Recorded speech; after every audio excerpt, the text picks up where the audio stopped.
Twin tower गिरने जाने के पहले लोग काफी भय का माहौल था और लोग काफी भयभीत थे, लेकिन जब से ट्विन टावर गिरा दिया गया है तो लोगों में काफी खुशी देखने को मिल रही है। लोग खुश हैं। ट्विन टावर गिराए जाने के बाद से मलबा हटाने का काम बड़ी तेजी से चल रहा है। काफी मशीनें लगाई गई हैं जो दिन रात काम कर रही हैं, लेकिन वहीं वैज्ञानिकों का मानना था कि बिल्डिंग गिरने के बाद लोगों को प्रदूषण का सामना करना पड़ेगा, लेकिन ऐसा भी कुछ नहीं हुआ क्योंकि पिछले 2 दिन से नोएडा में लगातार बारिश हो रही है, जिस वजह से मौसम सामान्य यहां पर देखने को मिल रहा है।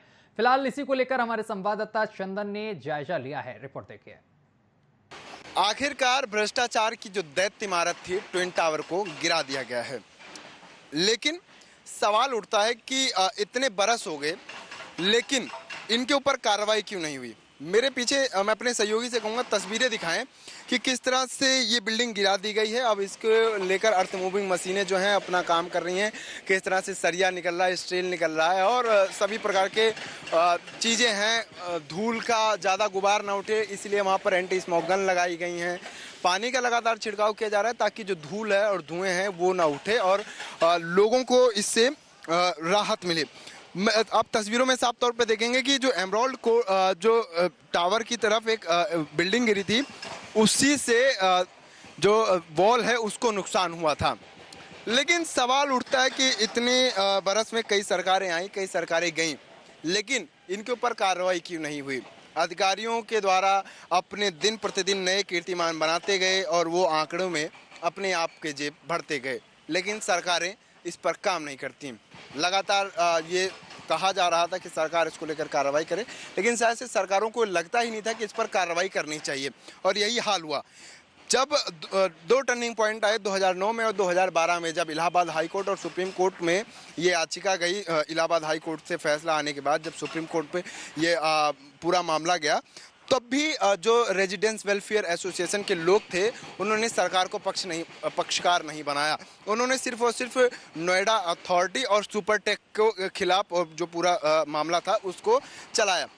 आज यही नतीजा है कि सुप्रीम कोर्ट के फैसले के बाद एक नज़ीर बनी कि किस तरह से अगर आप भ्रष्टाचार के ऊपर कोई सरकार कार्रवाई नहीं करेगी, अगर कोई प्रशासन कार्रवाई नहीं करेगा तो अदालत तो बैठी है। अदालत न्यायिक प्रक्रियाओं को देखने में और समझने में ज़रा देर नहीं करती। वक्त लग सकता है किसी मामले में कि फैसला लेट से आए, लेकिन फैसला नज़ीर के साथ ही आता है और नज़ीर बना देने वाला जो फैसला था सुप्रीम कोर्ट का वो आखिरकार सुपरटेक पे लागू हुआ और ट्विन टावर को ध्वस्त कर दिया गया।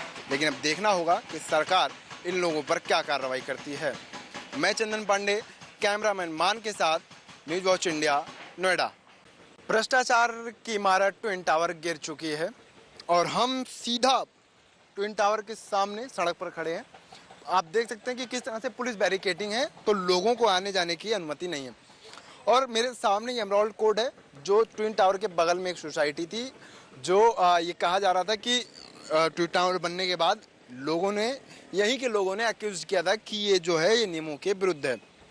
लेकिन भ्रष्टाचार की इमारत गिर चुकी है आखिरकार, और जिस दिन वो इमारत गिरी उसके बाद से कयास लगाए जा रहे थे कि काफ़ी धुएं का गुबार उठेगा और पूरा मौसम धुंध रहेगा, लेकिन लगातार 2 दिन बारिश ने नोएडा के उस जो धुएं के गुबार को कम कर दिया, जो डस्ट पार्टिकल से उसे नीचे बिठा दिया और लगातार अर्थ मूविंग जो मशीनें हैं वो उनको हटा रही हैं मलबे को, और लगातार जो है वेस्ट मलबे को हटाने को लेकर काम किया जा रहा है।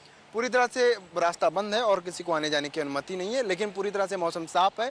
जब इमारत गिरी तो एंटी स्मोक गन चालू कर दिए गए थे, फायर विभाग की टीमें मौजूद थी, और जब गिरा इमारत तो उसके बाद यहाँ पर सड़कों की धुलाई की गई थी। सड़कों पर पानी का छिड़काव करके ये सुनिश्चित किया गया था कि किसी प्रकार का डस्ट पार्टिकल ना रहे।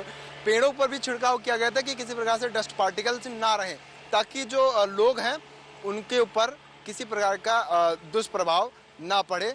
ट्विन टावर के गिराए जाने के बाद, ट्विन टावर गिरने के बाद लोगों के अंदर और अस्थमा के जो मरीज हैं उनको लेकर भी बहुत करीब से नज़र रखी जा रही है।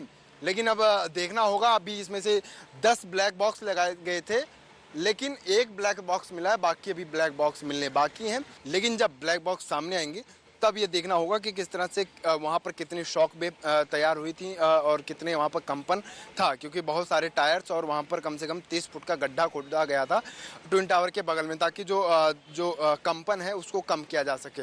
लेकिन ब्लैक बॉक्स के निकलने का इंतजार करना है और देखना होगा कि कब ये सब चीज़ें जाके ठीक होती हैं। कैमरामैन मान के साथ चंदन पांडे, न्यूज़ वॉच इंडिया।